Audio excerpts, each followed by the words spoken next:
वफादार बंदर और तकदीर वाला किसान।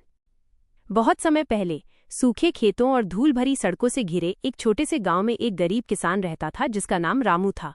रामू हमेशा से गरीब नहीं था। एक समय था जब उसके खेत हरे भरे थे, उसकी फसलें स्वस्थ थीं और उसका घर हंसी से भरा रहता था। लेकिन किस्मत हमेशा मेहरबान नहीं होती। लगातार 3 साल तक बारिश नहीं हुई। मिट्टी फट गई, फसलें सूख गईं, कर्ज घास की तरह बढ़ता गया। जल्द ही रामू ने लगभग सब कुछ खो दिया। उसके बैल बेच दिए गए, उसके औजार पुराने और टूटे हुए थे, उसके घर की छत में छेद हो गए थे। गांव के लोग फुसफुसाने लगे, रामू की किस्मत खत्म हो गई है। लेकिन रामू का एक सच्चा दोस्त था, एक छोटा बंदर जिसका नाम चीकू था। कई साल पहले रामू को चीकू जंगल के पास घायल और अकेला मिला था। उसे अनदेखा करने के बजाय रामू उसे घर ले आया, उसे दूध पिलाया और उसकी देखभाल की। तब से चीकू ने उसका साथ कभी नहीं छोड़ा। चीकू कोई साधारण बंदर नहीं था, वह चतुर, चंचल और बेहद वफादार था। जब रामू उदास होता, चीकू चुपचाप उसके पास बैठ जाता। जब रामू खेतों में काम करता, चीकू छोटी छोटी घास उखाड़ने में मदद करता। जब रामू के पास खाना नहीं होता तो चीकू जंगल से फल लाकर उसके साथ बांटता। गरीबी में भी उनकी दोस्ती अमीर थी। सबसे बुरा दिन, एक गर्मी की दोपहर, अचानक आसमान में काले बादल छा गए।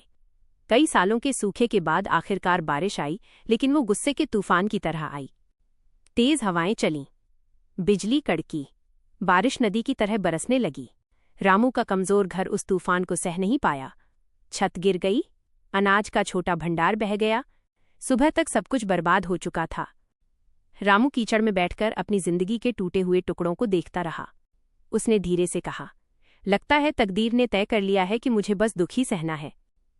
चीकू उसके कंधे पर चढ़ गया और उसके चेहरे को हल्के से छूने लगा, जैसे कह रहा हो, हार मत मानो। लेकिन रामू का दिल थक चुका था। बंदर का फैसला। अगले दिन जब रामू टूटे हुए घर के पास चुपचाप बैठा था, चीकू जंगल की ओर भाग गया।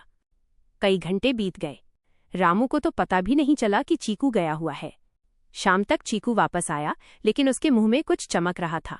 वो एक छोटा सोने का सिक्का था। रामू हैरान रह गया। तुम्हें ये कहाँ मिला? उसने पूछा। चीकू ने उसका हाथ खींचा और जंगल की ओर दौड़ने लगा। जिज्ञासु और उलझन में पड़ा रामू उसके पीछे पीछे चला। जंगल के अंदर एक पुराने बरगद के पेड़ के पास चीकू जमीन खोदने लगा। रामू ने भी उसकी मदद की। कुछ देर खोदने के बाद उन्हें मिट्टी में दबा एक पुराना मिट्टी का घड़ा मिला। उस घड़े के अंदर बहुत सारे पुराने सोने के सिक्के थे। रामू अपनी आंखों पर विश्वास नहीं कर पा रहा था।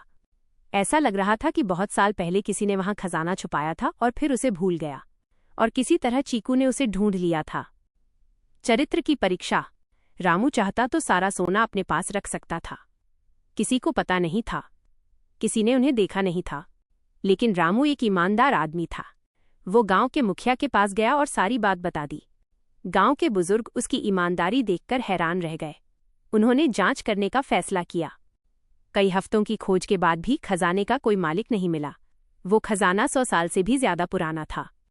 गांव के मुखिया ने कहा, रामू, तकदीर ने पहले तुम्हें गरीबी से परखा, अब वो तुम्हें दौलत से परख रही है।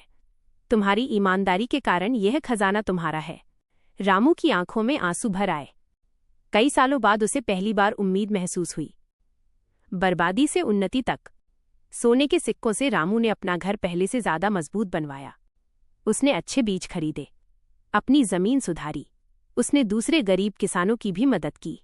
लेकिन उसका स्वभाव नहीं बदला। वह विनम्र रहा, मेहनत करता रहा और हर सुबह भगवान का धन्यवाद करता और चीकू को गले लगाता। 2 साल के भीतर रामू का खेत गांव का सबसे सुंदर खेत बन गया। हरी फसलें हवा में लहराने लगीं। कुएं पानी से भर गए। बच्चे उसके खेतों के पास खेलते और हंसते। अब लोग उसकी बदकिस्मती की बात नहीं करते थे। अब वे कहते, रामू की तकदीर बदल गई।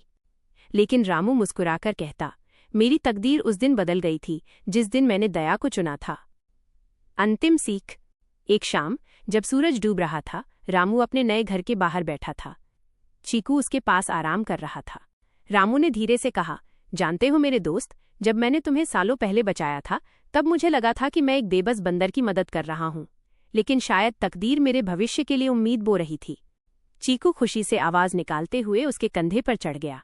रामू ने एक महत्वपूर्ण बात सीखी। तकदीर किसी इंसान को हमेशा के लिए बर्बाद नहीं करती, कभी कभी वो तुम्हें तोड़ती है ताकि तुम्हें और मजबूत बनाकर फिर से खड़ा कर सके। और वफादारी, चाहे वो एक छोटे से बंदर की ही क्यों ना हो, बर्बादी और उम्मीद के बीच पुल बन सकती है।